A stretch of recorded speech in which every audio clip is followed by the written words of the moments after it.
Bonjour à tous et bienvenue dans un nouvel épisode de La Sagesse des Écritures. Je suis très heureux de vous retrouver une nouvelle fois cette semaine, malgré ces dernières semaines où j'ai pas fait de vidéo. Aujourd'hui, je voudrais vous faire une vidéo peut-être un peu plus longue, j'espère qu'elle va pas durer trop longtemps, mais on va voir. Je voulais vous faire une vidéo déjà pour un petit peu rattraper les dernières semaines où j'ai pas pu vous partager de versets. Et je voudrais mettre en lien ces versets avec ce qui se passe actuellement au Moyen-Orient.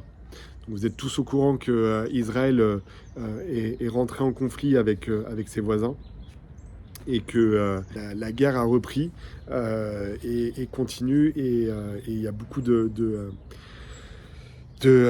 victimes dans les deux camps et on espère de tout notre cœur que un jour ce conflit s'arrêtera. Mais lorsqu'on lit les Écritures, on peut en douter.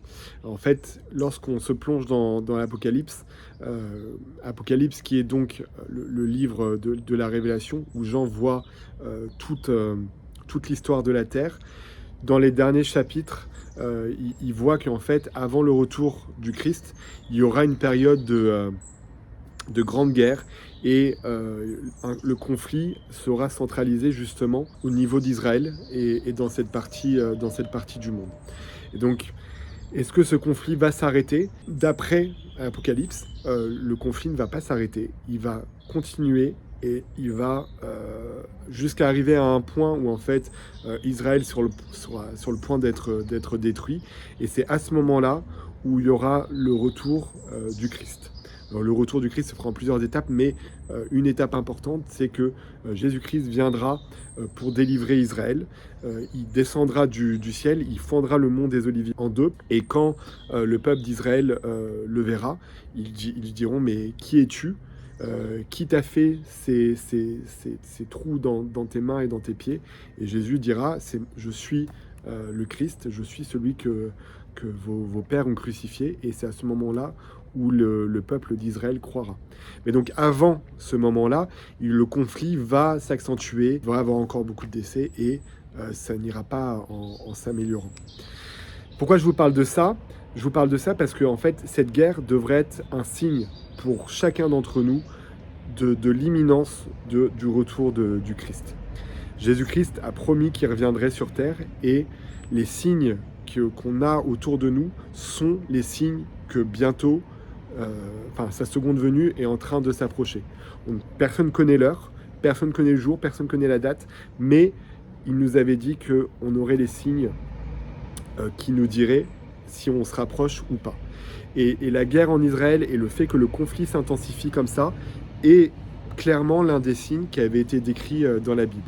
Il y a beaucoup d'autres signes qui ont été décrits, l'augmentation des catastrophes naturelles, l'augmentation des guerres, le fait que la morale de la société va aller en décadence, et on le voit chaque jour un peu plus, où il y a des catastrophes naturelles. Et tous ces signes sont la partie un petit peu négative, mais aussi on est d'accord que aussi il y a beaucoup de signes positifs qui sont le rétablissement de son évangile, le fait que son évangile sera prêché dans toutes les nations, et il y a de plus en plus de croyants qui se préparent au retour du Christ.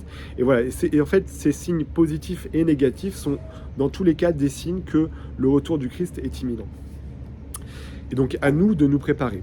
Et donc je voulais vous partager quelques versets du livre de Mormon, où en fait dans le livre de Mormon on a une situation à peu près similaire, où en Amérique, avant que Jésus-Christ vienne en Amérique, il est apparu aux anciens habitants de l'Amérique après sa crucifixion et sa résurrection. Il est parti là-bas pour se montrer à eux et pour leur enseigner son évangile.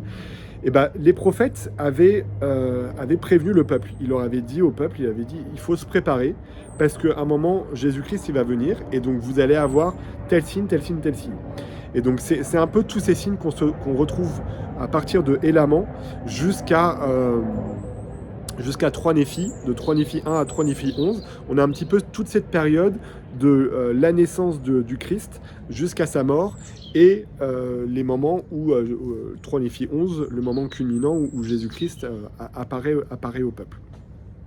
Et donc ce qui est intéressant, c'est que dans Élaman 16, il y avait des signes qui avaient été donnés par les prophètes, particulièrement par Samuel.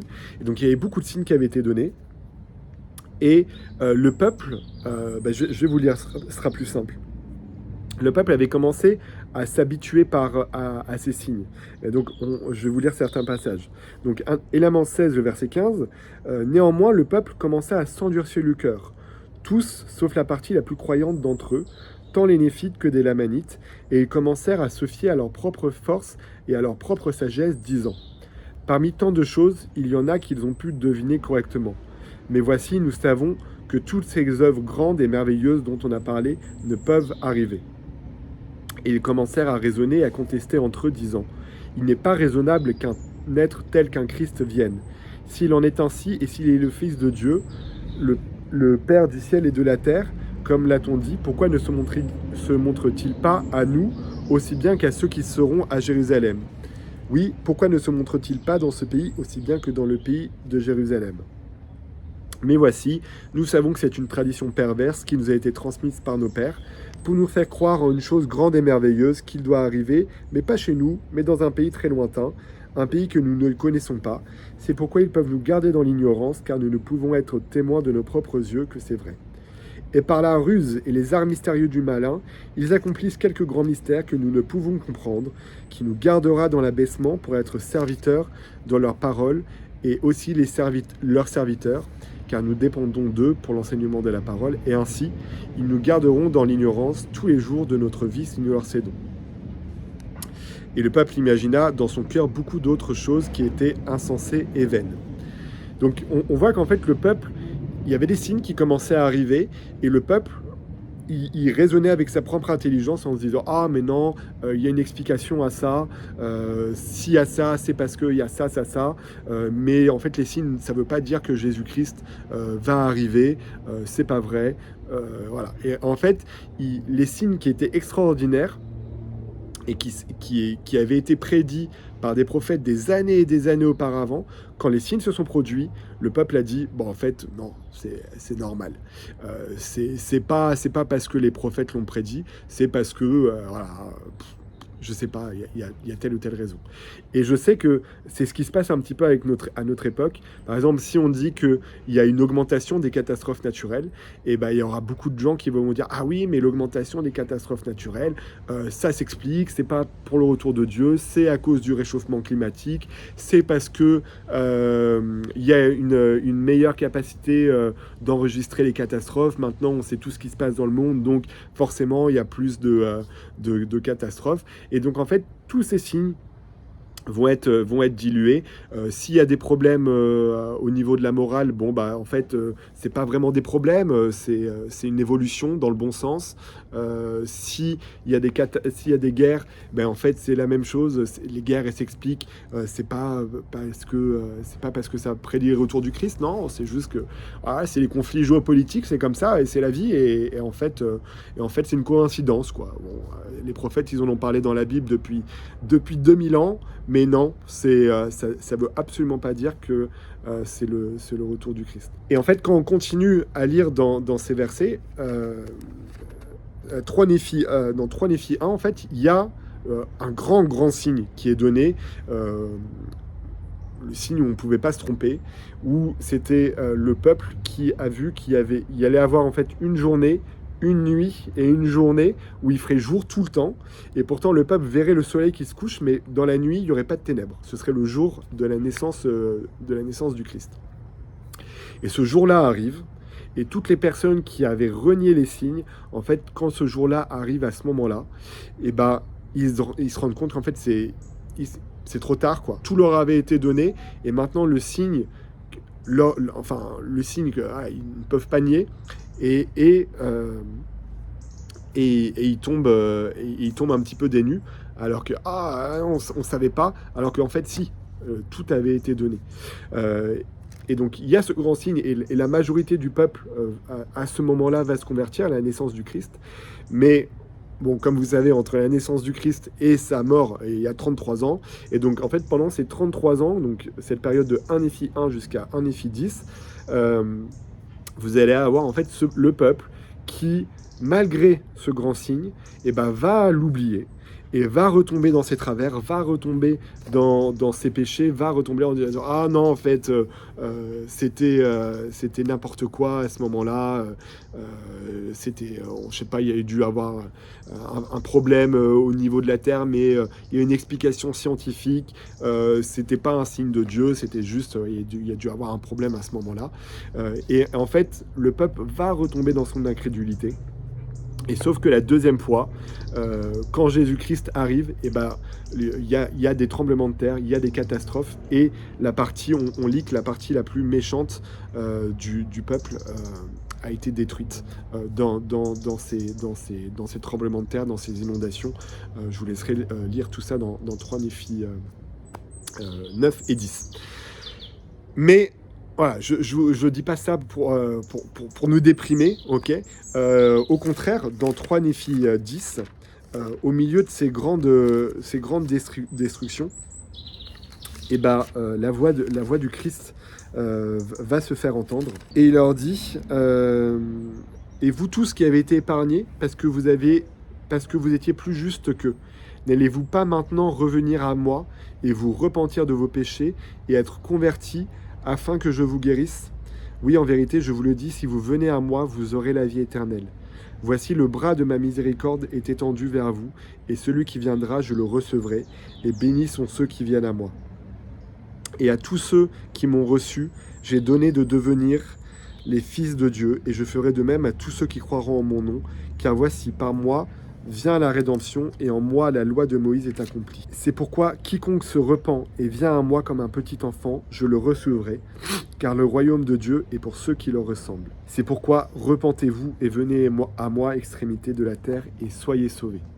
Et donc j'ai beaucoup aimé ces versets, parce que peu importe notre situation actuellement, peu importe qu'on soit préparé au retour du Christ, ou alors qu'on n'y croit pas du tout, dans les deux cas, tant que le retour ne s'est pas produit, on a encore cette possibilité de se repentir. Se repentir, c'est pas se flageller, c'est pas dire « Ah, j'ai été méchant, j'ai fait des choses pas bien ». Non, se repentir, c'est comprendre que on n'est pas sur Terre juste pour profiter, pour manger, pour boire, pour faire la fête. On est sur Terre parce que ça fait partie de notre voyage éternel. On est sur Terre pour apprendre à obéir aux commandements de Dieu. On est sur Terre pour apprendre à aimer, pour apprendre à pardonner, pour nous élever et apprendre à devenir parfait comme Dieu est parfait. Et donc se repentir, c'est avoir ce désir de se préparer au retour du Christ, à se préparer à obéir à ses commandements pour devenir comme il est. Et le Christ nous fait la promesse que si on le fait rentrer dans notre vie, il nous recevra et on sera préparé au jour où il reviendra. Et c'est l'invitation aussi que je nous lance, c'est de ne pas nier les signes qui nous sont donnés, de ne pas passer à côté, de ne pas les négliger en disant « Ah, mais la guerre, ça se résoudra, les réchauffements climatiques, les catastrophes naturelles, à un moment, il y aura une solution. » Non, à un moment, la réalité, c'est qu'à un moment, il y aura la fin du monde, parce que Jésus-Christ reviendra, et ce sera j'imagine que si on n'est pas croyant, je passe peut-être pour un illuminé, mais c'est comme ça que ça va se passer. Un moment, le Christ viendra siffler la fin de la partie, et toutes les personnes qui se seront préparées pourront vivre avec lui éternellement, et les personnes qui ne se seront pas préparées, qui auront négligé ce temps terrestre qui leur a été accordé, malheureusement ne pourront pas participer à cette vie éternelle. Et donc mon invitation, c'est de ne pas négliger ce temps. Il n'est pas trop tard. Tant que le Christ n'est pas revenu, tant que nous ne sommes pas morts, il n'est jamais trop tard. Comme l'ont dit et l'ont répété les prophètes et les apôtres lors de la dernière conférence générale, on ne tombe jamais plus bas que là où le Christ peut venir nous chercher. Ce n'est pas vrai. On peut toujours se rapprocher de lui. Donc Ne négligeons pas notre préparation spirituelle. Elle est extrêmement importante. Je vous témoigne que nous sommes tous des enfants de Dieu. Nous ne sommes pas juste des êtres mortels qui sommes venus profiter d'un petit temps terrestre. Nous sommes des êtres spirituels qui sommes venus faire une expérience mortelle. Nous devons nous préparer à retourner avec Dieu. Et c'est cette préparation qui a le plus de valeur. Tout ce qu'on a autour de nous, un jour ça partira. L'argent, la voiture, la gloire, tout ça un jour ça va partir. Mais la seule chose qui restera, ce sera la personne que nous serons devenus à travers cette vie mortelle. Donc préparons-nous au retour du Christ. Et n'hésitez pas à partager dans les commentaires comment vous vous préparez. Et je vous souhaite une très bonne semaine. Et je vous dis à bientôt pour plus de sagesse grâce à Jésus-Christ.